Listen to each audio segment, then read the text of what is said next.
Le 27 janvier prochain, France 3 diffusera un documentaire inédit sur la vie de Serge Lama. Dans le projet intitulé Serge Lama, la vie à la folie, le chanteur se confiera notamment sur sa relation tumultueuse avec sa défunte épouse Michel Pottier et ses nombreuses infidélités.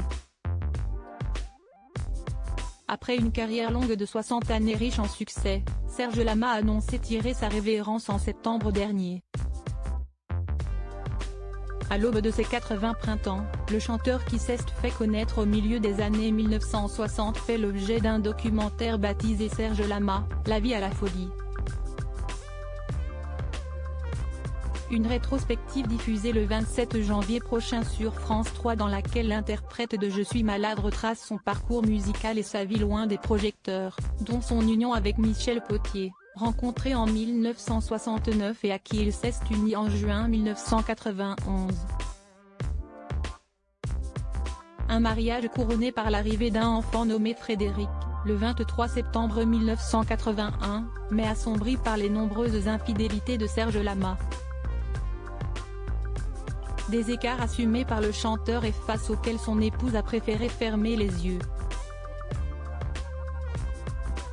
Pourtant, depuis la disparition de cette dernière des suites d'un AVC en 2016, le chanteur évoque de nombreux regrets. Avec ce projet télévisé, si est-il l'heure du bilan et de l'introspective pour le retraité de la scène qui, devant les caméras de Mireille Dumas, se confie sur son histoire d'amour avec l'une des femmes qui a marqué son existence. Liaison et domicile séparés. Lorsque vient le sujet de son passé amoureux, Serge Lama plaide d'abord une relation très toxique avec une mère dure qu'il qualifie de monstre, et qui l'aurait alors conduit à faire l'expérience de multiples romances conflictuelles. Aussi, il explique durant l'entretien avoir vécu séparément avec Michel Pottier dans le but de préserver une romance fragile. Michel est plus indépendante que moi, elle n'aurait pas pu me supporter 24h24. Je pense que si on avait vécu ensemble, ça n'aurait pas duré, indique-t-il selon les propos du documentaire rapporté par Télé Loisirs.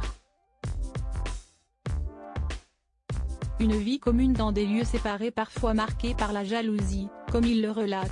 Sans jalousie, je n'irai pas jusque-là. Je dirais. Avec une jalousie maîtrisée. De la part de Michel.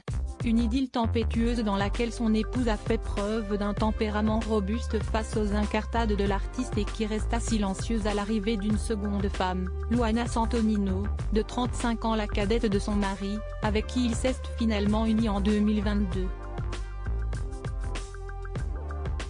Michel était d'un tempérament solide, on va dire. Si est-il une femme de marin, la fameuse dont parle Barbara dans une célèbre chanson, dit « Quand reviendras-tu » Michel avait la vertu des femmes de marin, remarque-t-il. Une femme de marin qui a connu la houle.